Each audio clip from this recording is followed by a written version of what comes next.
Hola, ¿qué tal? Aquí estamos de nuevo en un audio del último humanista y hoy tenemos un invitado muy especial que es Pablo de Lorenzo Martínez de Gobago, que es un psicólogo en País Vasco, ¿no? ¿Dónde trabajas? Sí, sí, en País Vasco, en Vitoria. En Vitoria. Y además tiene un podcast que le recomiendo a todo el mundo que se suscriba a este podcast. Es un podcast de psicología y a la gente que le gusta el último humanista, obviamente, le gusta la psicología y la psiquiatría, de la cual tenemos muchos audios, que se llama La mente y sus cicatrices. Y es un podcast, como el propio nombre indica, está especializado en temas de trauma emocional, de trauma psicológico, que es el tema del que vamos a hablar hoy en día. Pero bueno, voy a permitirle a Pablo que se presente él también. ¿Qué tal, Pablo? Muy buenas.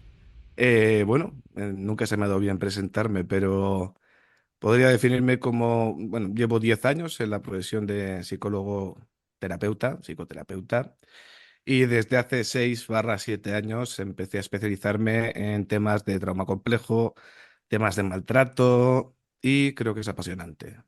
Es todo un mundo de forma de ver la psicología.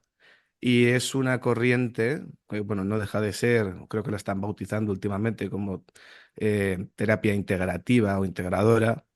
Y sinceramente creo que es muy, muy aclaradora con la narrativa de la propia persona, que aprenda, que desaprenda lo que ha aprendido en sus experiencias traumáticas relacionales y además que, que es un tipo de terapia que es muy desculpabilizadora de las conductas que ha podido tener porque intenta entender el contexto que les llevó a hacerlo a las personas, a los pacientes. Y bueno, tengo una consultita en Vitoria, Álava, España, y La mente y sus cicatrices fue un proyecto que comenzó en enero de 2023 como una forma de, bueno, de empezar un hobby juntando las dos cosas que me gustan, un poco la psicología y un poco el contenido interesante, aparte de, bueno, de locutar, que siempre me había gustado. Sí, además se te da muy bien. Yo siempre digo a la gente que la mejor entrevista que me han hecho en un podcast es la que me hiciste hablándome sobre mi trabajo, de la psicosis y la manía. Y bueno, es uno de los audios que le recomiendo a todo el mundo que se meta al podcast La mente y sus cicatrices, que está en iVoox, ¿no? ¿Solo o está en otra En- plataforma también? no, está desperdigado. Está en iVoox y Spotify principalmente, Sí, iVoox, pero también Spotify. está en Amazon no sé qué, en Spreaker, en Podimo, O sea bueno, que está está ya. en todas las plataformas, lo podéis encontrar, lo podéis buscar por Google, La mente y sus cicatrices, y yo soy uno de los colaboradores, he sido en algunos audios que van a salir este año y que salieron también el año pasado, uno que hicimos sobre la psicosis, otro que hicimos sobre psicodélicos, y la verdad es que me gustó mucho Sí, la entrevista de psicosis, y sí, es un sí. gran entrevistador, o sea, A eso... ver, yo no suelo ser mucho el entrevistado, pero también he de admitir que Fernando tiene una cabeza privilegiada y le da todo un toquecillo muy personal que mola mucho.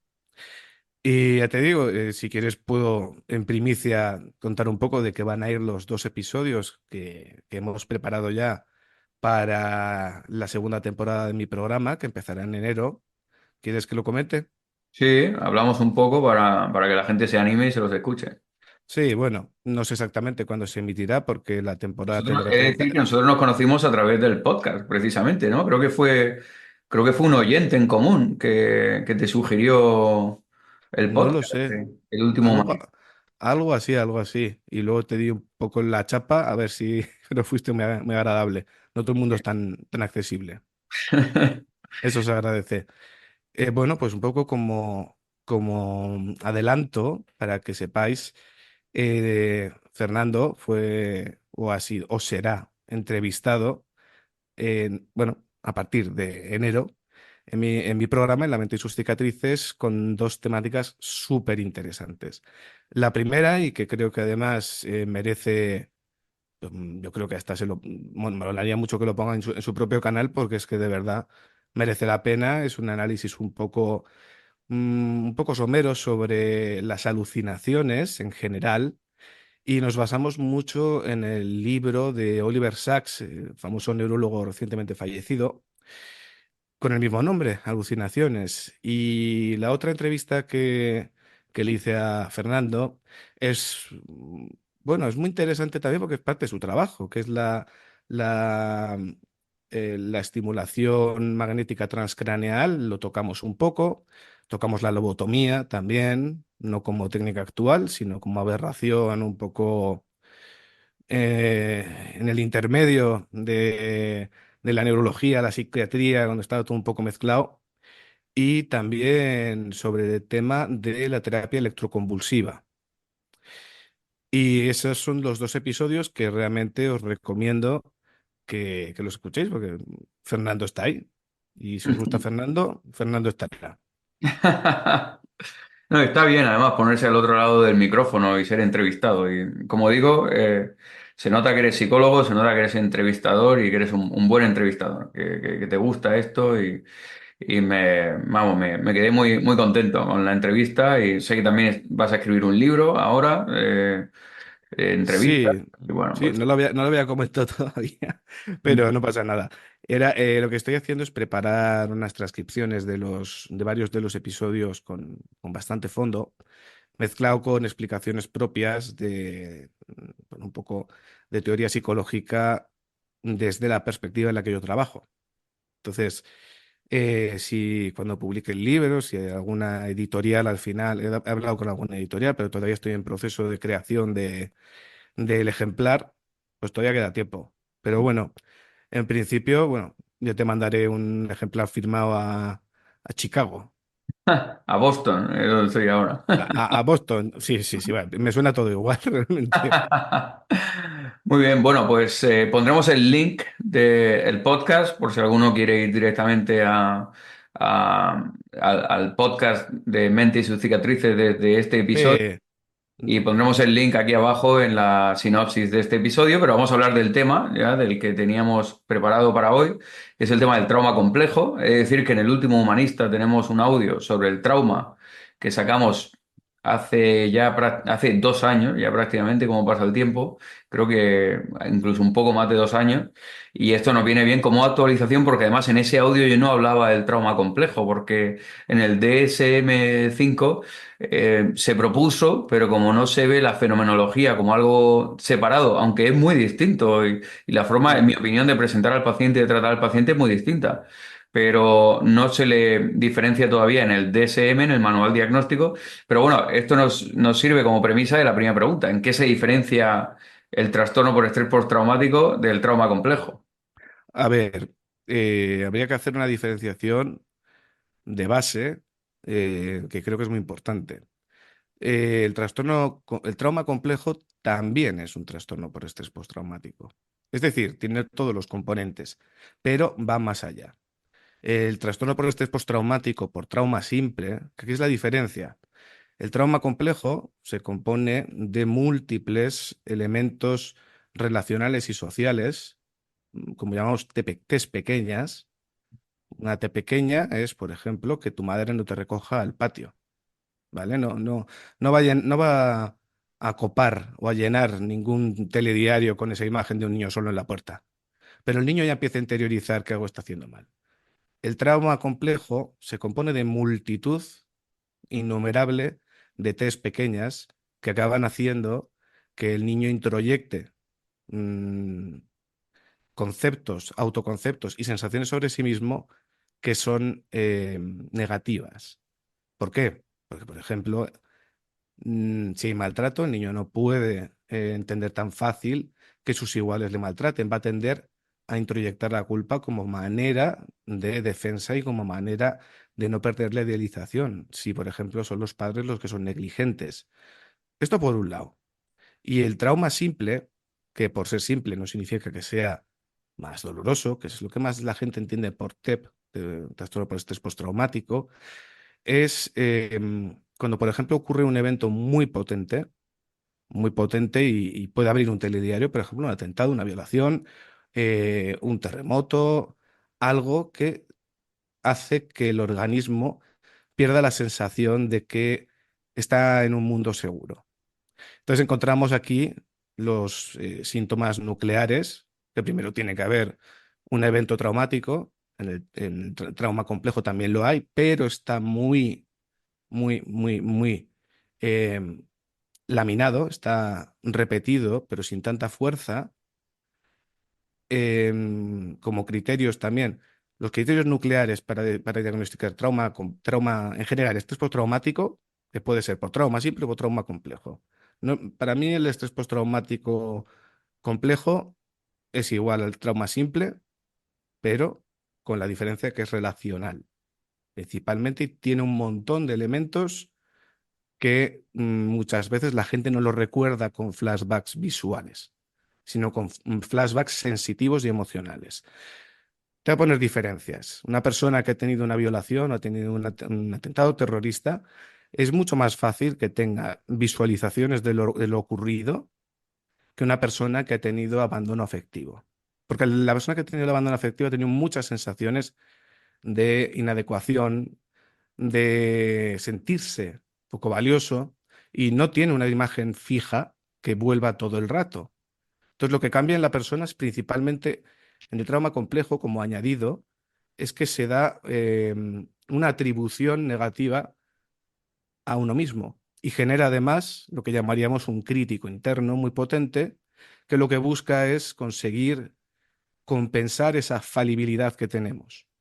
El organismo no va a parar de buscar qué es lo malo que hay en nosotros que nos ha hecho ser rechazados por quien debería habernos querido. Bueno, me voy por las ramas. Volvamos entonces a lo que es el estrés postraumático. ¿Cuáles son los criterios diagnósticos según el manual de SM5? En principio, para el manual de SM5 debe haber, bueno, no voy a decir todos los ítems porque no tengo el manual delante, pero sí puedo comentar cuáles son los criterios nucleares. El criterio nuclear número uno es el criterio de intrusión. En este punto, la persona que ha tenido un evento traumático va a revivir constantemente ese recuerdo, va a tener pesadillas, va a tener flashbacks. Los flashbacks es una forma de recordar sensorialmente. Puede llegar incluso a parecer una alucinación. Me viene a la cabeza alguna película, creo que es El francotirador, en la que aparece un hombre viendo una televisión con sonido de disparos, de historias, tal. El hombre es veterano de guerra y de repente hace un giro dramático y la televisión está apagada. Todo está ocurriendo en su cabeza. ¿Vale? Eso sería un flashback, por ejemplo. La persona se va a sentir muy incómoda cuando se exponga ante elementos que le recuerdan a aspectos que se parezcan al propio trauma y va a tener sensaciones fisiológicas muy desagradables cuando se exponga a lo mismo. Se me puede escapar algún punto, ¿eh? Esto es solamente algo somero. El segundo criterio de inclusión para hacer el diagnóstico de trastorno de estrés postraumático va a ser la evitación. ¿Por qué muchas veces es tan difícil cambiar las creencias de la gente? Porque vienen, molestan, pero no vamos a buscarlas activamente. Genera evitación. A ti si te está quemando algo, te está haciendo daño algo, lo que vas a querer es quitarte. Porque además, si nos metemos en el tema, por ejemplo, el trauma complejo, ¿vale? Es comprensible que en una violación uno no quiera recordar, o una. Es posible que rechace volver a ese momento porque se va a volver a activar. La mente no va a distinguir demasiado bien si el recordarlo es un factor de riesgo y pone en marcha defensas. Pero el problema también cuando en trauma complejo nos metemos a intentar recordar, la persona va a ser muy reticente porque el concepto que se ha quedado junto con la emoción intensa no es un concepto actualizado y que tenga que ver con la narrativa de la persona, sea como salido de la biografía y recordar, por ejemplo, un bullying puede hacer a la persona sentirse poco valiosa, sentir que hay algo malo en él o ella y va a no querer recordarlo. Entonces, todo lo que le recuerda a eso lo va a intentar omitir, tanto en trauma simple como complejo. Eso es muy típico. Luego, por otro lado, el siguiente criterio de inclusión son las alteraciones cognitivas y del estado de ánimo. Vamos a encontrar que estas personas pueden perfectamente pasar por una depresión mayor, porque al estar constantemente en una alerta, constantemente recordando algo tan desagradable, la energía va bajando y se van a encontrar con que dejan de hacer cosas que les gustaban, se van a encontrar con que pueden tener alteraciones en las creencias sobre sí mismos y sobre los demás, aparte de un elevado autosabotaje. Y es muy difícil, es muy probable también que se encuentren con dificultad para experimentar emociones que diríamos son agradables, ¿no? Como el amor, el placer, la ilusión. La mente está muy centrada en lo que le ha pasado y en que no vuelva a ocurrir, aunque si esa persona que les hizo daño ya está muerta, pero la mente ha perdido su seguridad. El siguiente criterio nuclear, ya llevamos cuatro, sería la alteración en la alerta y la reactividad. La persona va a tener unos niveles extremadamente altos de hipervigilancia. Antes vivía tranquilo o tranquila, pero ahora ya mm, es un peligro. Es diferente aquí un poco en el trauma simple o trauma complejo. Ya lo explicaríamos igual en otro episodio más en profundidad, porque es un poco presentación. Pero tendríamos una presencia de hipervigilancia cuya finalidad es mantenerte alerta para que no te vuelva a pasar lo que te ha pasado. Y eso puede intervenir en muchísimos ámbitos. Tiene sentido. Si estoy alerta para que no me vuelvan a traicionar, pues igual no me traicionan. ¿Qué pasa? Que esa hiperalerta puede sacrificar muchísimas cosas de la vida. Todo lo que es el estrés postraumático, en el fondo, es una reacción adaptativa, es una reacción que intenta ser adaptativa, pero se puede acabar convirtiendo en una especie de enfermedad autoinmune psicológicamente, porque acaba destruyendo al individuo o acaba quedándose con formas de actuar que no se adaptan a la situación en la que está. Dentro de estas alteraciones cognitivas, no, de esta alerta y la reactividad, nos vamos a encontrar también con problemas muy, muy severos de concentración.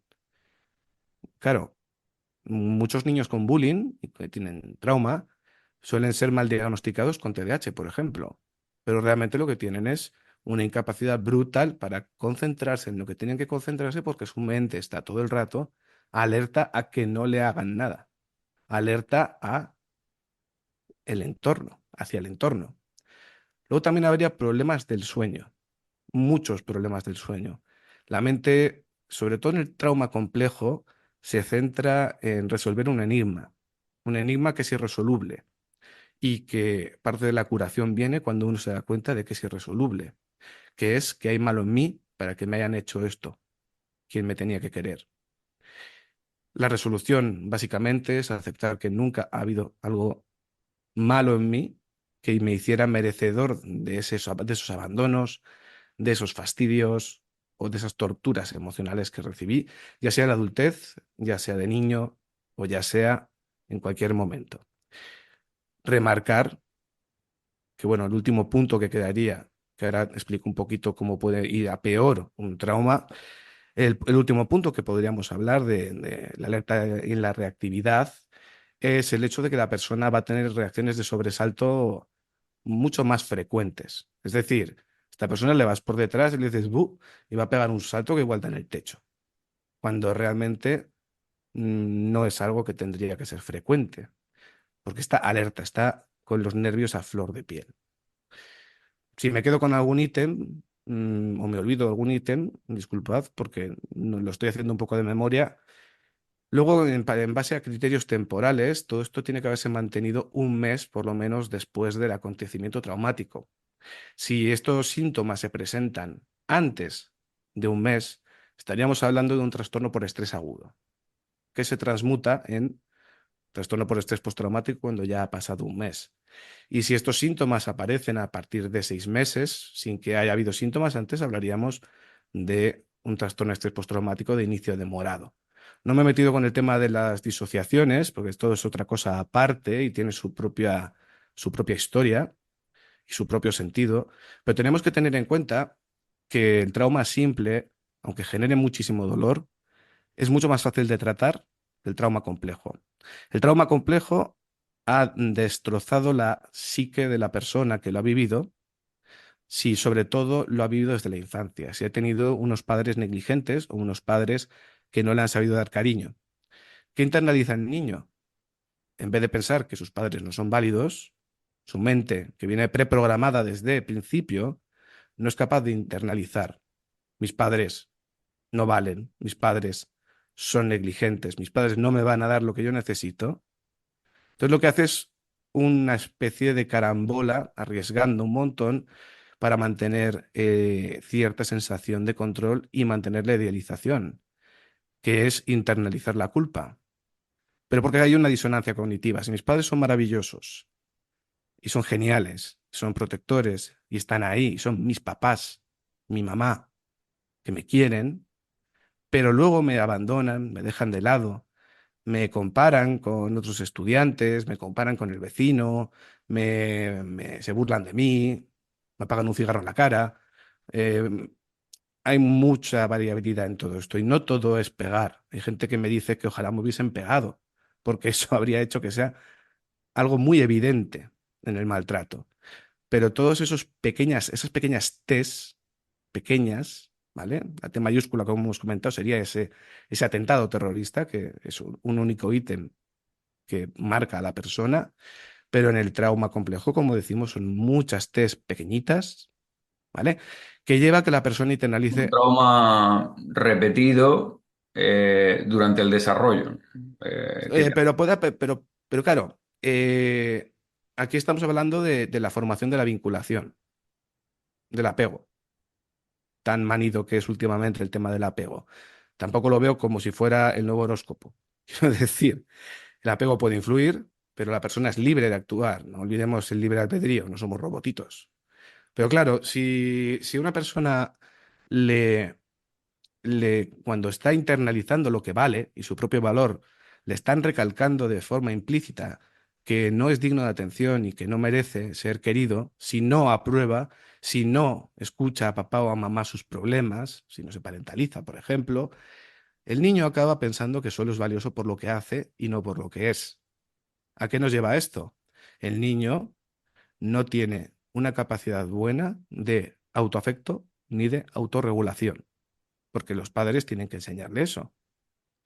Autoafecto es poder quererte, poder transmitirte la sensación de que eres valioso y de que eres querible, aunque no esté la figura que te lo tenga que decir. Pero tiene que haber alguna figura que te lo diga sinceramente, porque si no, no lo internalizas. Un niño no tiene la capacidad de decir, mis padres no están preparados, pero yo soy valioso. Eso cuesta, como adultos, a un niño es imposible. O sea, al final lo que anhela es el cariño. Entonces, este niño que ha crecido en un entorno que le ha desvalorizado, puede llegar, por ejemplo, a un colegio y la creencia que tiene de sí mismo es súper pobre y va a reaccionar en base a eso. El niño va a aprender varias estrategias para poder defenderse de la sensación de abandono. Según Pete Walker, con su libro Te complejo de sobrevivir a prosperar, es un gran libro sobre la temática, va a haber principalmente cuatro reacciones que se pueden entremezclar. La de lucha, la de huida hacia adelante, la de parálisis y la de adulación. La lucha es el control. Si yo me controlo que no me abandonen, no me abandonarán. Esta es la parte más violenta y narcisista. La huida sería si yo cumplo con todo lo que se espera de mí, me querrán. Estas son las personas que se esfuerzan tanto por no fallar laboralmente o por no fallar en los estudios.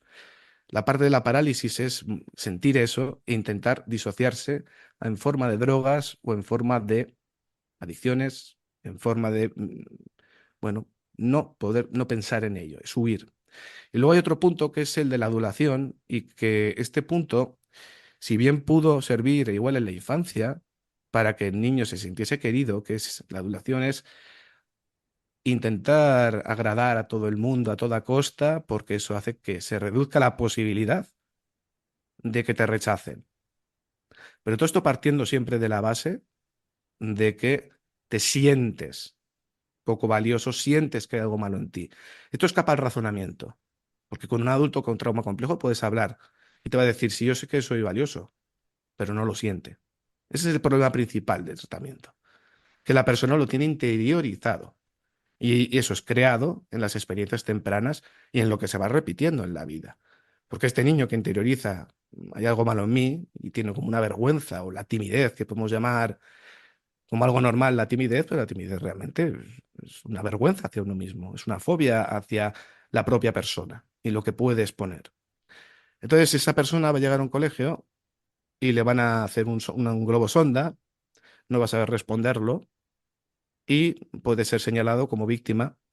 Y como ha aprendido que no es bueno por lo que es, sino por lo que hace, lo que va a hacer a los agresores es intentar compensar la culpa que siente. Puede sentir, han visto eso malo que han visto también mis padres y que no me ha hecho merecedor de cariño.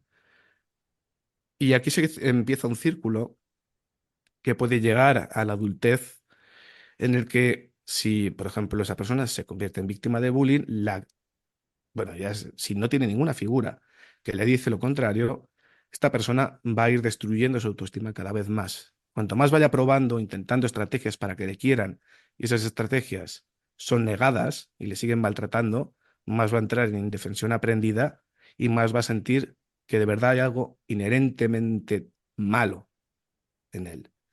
Va a llegar, por ejemplo, a una relación de pareja y desde su perspectiva de que no vale, puede conocer gente que dice que le guste, que sea querido, pero puede incluso llegar a rechazar a las personas por miedo a que acaben descubriendo eso mismo por lo que le castigaron cuando era pequeño, que es ficticio. Pero el niño la persona lo va interiorizando cada vez más. Y entonces se puede meter en relaciones tóxicas, porque muchas relaciones tóxicas, ahora que está tan de moda todo esto de los psicópatas y de los narcisistas, básicamente es un poco la cosa de que son extremos que se atraen porque lo que está en el centro no tolera los extremos. Una persona con una vinculación más o menos segura y que se sienta cómodo en sí mismo, tampoco va a ver, puede aguantar un tiempo, pero si no sabe cómo ayudar realmente, se va a frustrar. Por ejemplo, una persona, una chica que está con un chico que no para de buscar validación, que le diga que todo va bien, y el chico está todo el día diciendo que él es una mierda, que no vale, que tal, que cual, al final puede acabar desmoralizando la relación. O puede la persona ir poniendo autosabotajes para al final acabar en su profecía autocumplida. Me han abandonado porque no me quieren. Entonces, ¿qué ocurre? La gente de medio probablemente acabe medio rechazando un poco esas personas tan traumatizadas. Pero la parte de arriba, de los menos empáticos y más abusivos, precisamente no van a rechazar esa autohumillación, van a aprovecharse de ella, van a entrar en colusión de factores, y entonces encontramos muchas parejas tóxicas. Y cada pareja tóxica que ocurre, ¿vale?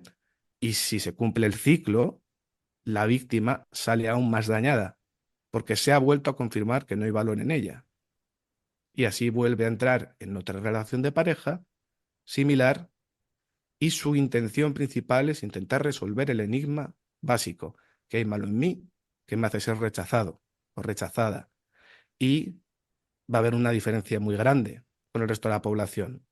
El maltrato lo van a interpretar como castigo y cuando se sientan castigados, lo que van a hacer es intentar compensarlo.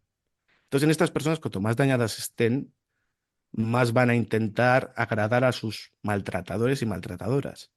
Parece contraintuitivo, pero es una deformación y al final es una especie de destrucción autoinmune de la propia psique, que en un principio se hizo para poder sobrevivir en esa tierna infancia, pero puede llegar a destruir una vida. Em, Tener un apego seguro, tener una vinculación segura de haber aprendido autorregulación y autoafecto, no significa que no puedas desarrollar un trauma complejo, trauma simple en la adultez.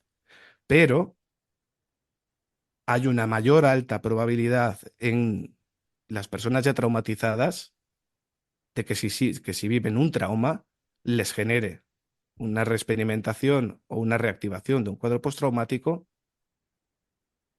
que si no frente a la gente que tiene un apego seguro. Y por aquí, hasta aquí puedo leer por hoy, sin ser demasiado pedante.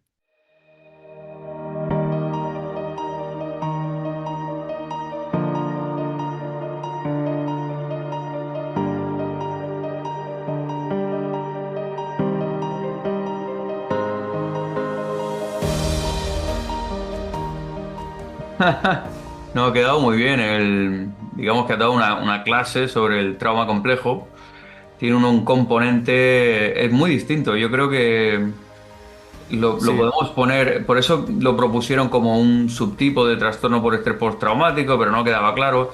Pero es verdad yo que lo... cuando vemos pacientes es muy distinto el enfoque, porque en el trauma, como en la película del francotirador, como dices, ahí es el trastorno por estrés postraumático de veterano de guerra, que se ve mucho en Estados Unidos. Aquí en Estados Unidos tenemos hospitales de veteranos, tenemos pacientes que son veteranos de la guerra, soldados que vuelven del combate y tienen trastorno por estrés postraumático. Y luego tenemos gente pues, que ha tenido un evento traumático como una violación, la pérdida de un ser querido por Claro. homicidio.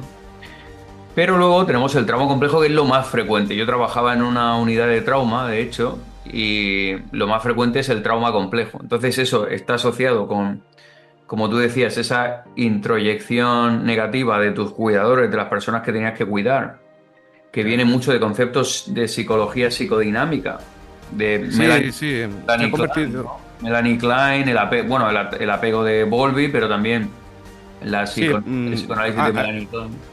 Alice Miller, por ejemplo, menciona mucho estos temas. Sí.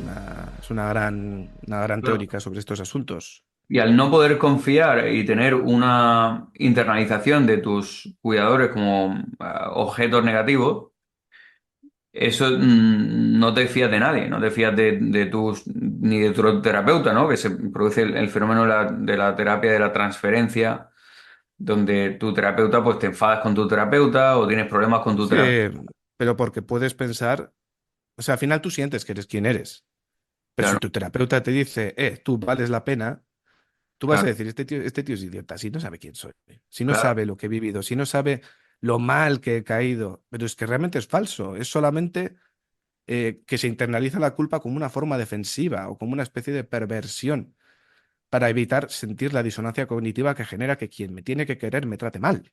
Es la resolución de la disonancia cognitiva, Claro, básicamente. y es esto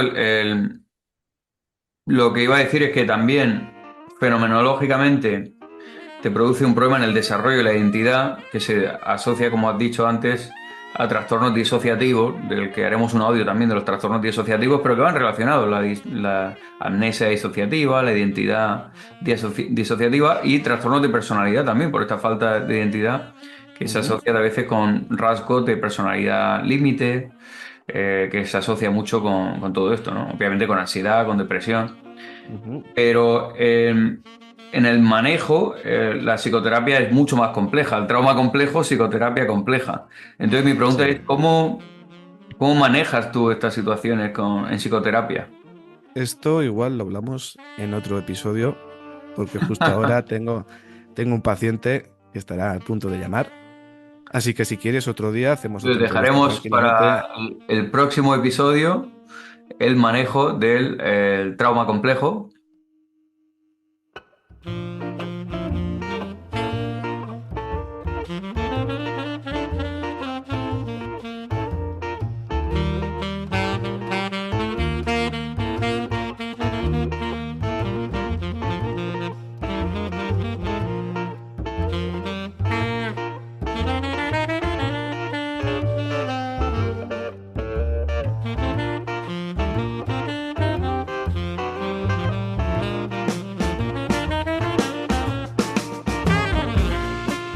Y aprovechamos ya para despedirnos de Pablo y hablar el próximo episodio. Hablaremos ya del manejo del trauma complejo, de la psicoterapia. Haremos más episodios con Pablo y bueno, pues gracias por venir aquí y os pondremos aquí el link del audio de Mente y sus cicatrices, donde la gente puede mirarse otros episodios al que le haya gustado esto. Sí, no, ahora mismo hay 80 entrevistas con profesionales de la salud mental de todo pelaje, desde, bueno, desde gente más de a pie, como compañeros de mi ciudad que quieren hablar y lo hacen con todas las ganas, la ilusión y la profesionalidad, hasta, pues bueno, eminencias aquí en España, como sería Abel González, como psiquiatra, que habla mucho del trauma y la disociación. Y bueno, intenté hablar con otros autores más famosetes, pero nadie me hace caso. Pero bueno, salvo Fernando, que mola. Y nada, lo dicho, muchas gracias por invitarme a esta pequeña exposición. Y a los oyentes recordarles que si quieren disfrutar un poco más de la psicología analizada un poco desde esta perspectiva, les recomiendo que escuchen el primer episodio de La mente y sus cicatrices. Luego hay algunos que están bloqueados para fans, pero la gran mayoría están libres y abiertos para cualquiera que lo quiera escuchar. Y seguro que, igual no todos los episodios, pero muchos os van a gustar. Sobre todo los de Fernando. El de, el de la psicosis, ¿cómo se llamaba? Ya en el abismo de la mente o algo así. Es un episodio precioso, la verdad. Así que Fernando, muchísimas gracias por esta oportunidad de tenerme contigo como entrevistado, que se me hace bastante extraño. Pero es que me pongo a rajar y no callo. Así que, bueno, un placer estar aquí. Bueno, pues nada, un abrazo a Pablo y un abrazo a todos los oyentes y hasta el próximo audio del último humanista.